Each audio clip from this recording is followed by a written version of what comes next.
कभी सोचा है कि जो देवता शांति और ध्यान का प्रतीक है, उनका एक ऐसा रूप भी है जिससे पूरी सृष्टि कांप उठती है?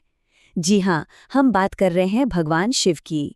तो चलिए आज इसी गहरे रहस्य को समझते हैं कि कैलाश पर्वत पर शांत बैठे भोलेनाथ आखिर कब और क्यों महाकाल का वो रौद्र रूप धारण कर लेते हैं। तो सवाल बिल्कुल सीधा है, क्या करुणा और शांति के सागर भगवान शिव को भी गुस्सा आता है? देखिए, इसका जवाब हाँ भी है और नहीं भी, और यही बात इसे इतना दिलचस्प बनाती है और यही इस पूरी पड़ताल का केंद्र है। जरा इस विरोधाभास को देखिए, है ना कमाल का। एक तरफ हैं भोलेनाथ, जो भक्तों की बस एक सच्ची पुकार से ही खुश हो जाते हैं, और फिर दूसरी तरफ है उनका महाकाल का स्वरूप, गहरा, अंधकारमय और इतना प्रचंड जो विनाश की परम शक्ति का प्रतीक है। ये कोई दो अलग अलग देवता नहीं हैं, बल्कि एक ही ऊर्जा के दो पहलू हैं। पर सवाल तो वही है कि ये दूसरा गहरा रूप प्रकट कब होता है। चलिए इस विरोधाभास में और गहरे उतरते हैं। सबसे पहले ये समझना जरूरी है कि शिव का क्रोध हमारे या आपके गुस्से जैसा बिल्कुल नहीं है। हमारा गुस्सा अक्सर अहंकार या किसी पर्सनल वजह से पैदा होता है, पर शिव का क्रोध वो एक बहुत बड़ी, अव्यक्तिक और ब्रह्मांडीय शक्ति है। तो शिव का क्रोध, जिसे हम रौद्र रूप कहते हैं, वो किसी का अपमान करने या किसी से बदला लेने के लिए नहीं है। ये तो एक तरह का कॉस्मिक रिएक्शन है। ये तब होता है जब ब्रह्मांड का संतुलन, यानी कि धर्म, जो सही और नैतिक आचरण का रास्ता है, बुरी तरह से डगमगाने लगता है। तो फिर वो कौन सी स्थितियां हैं जो शिव के गहरे मौन को तोड़ देती हैं? सोचिए, जब अन्याय अपनी सारी हदें पार कर दे, जब अहंकार इतना बढ़ जाए कि वो सच को ही चुनौती देने लगे, जब धर्म का पतन होने लगे और निर्दोषों की पीड़ा असहनीय हो जाए, तब और सिर्फ तब ही वो महाशक्ति जागृत होती है। इसको और बेहतर तरीके से समझने के लिए चलिए पौराणिक कथाओं से दो बहुत ही मशहूर किस्से देखते हैं, जो हमें दिखाते हैं कि जब जब संतुलन बिगड़ता है तब तब क्या होता है। हमारी पहली कहानी है राजा दक्ष की। ये कहानी है अहंकार की और उसके अंजाम की, जब कोई अहंकार में आकर धर्म की मर्यादा को ही चुनौती दे बैठता है। हुआ ये कि राजा दक्ष ने एक बहुत बड़ा यज्ञ किया और उसमें जानबूझकर शिव और सती को नहीं बुलाया, शिव का अपमान किया। अब ये सिर्फ एक पारिवारिक झगड़ा नहीं था, नहीं, ये धर्म और सम्मान का अपमान था।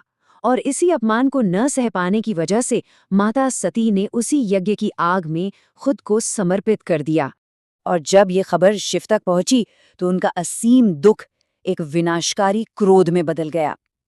कहते हैं कि उन्होंने गुस्से में अपनी एक जटा उखाड़कर जमीन पर पटकी और उससे जन्म हुआ वीरभद्र का, जिसने दक्ष के उस अहंकारी यज्ञ को पूरी तरह से नष्ट कर दिया। ये बदला नहीं था, ये धर्म की पुनर्स्थापना के लिए उठाया गया एक जरूरी कदम था। अच्छा, अब दूसरी कहानी पर आते हैं। ये कहानी है त्रिपुरासुर की।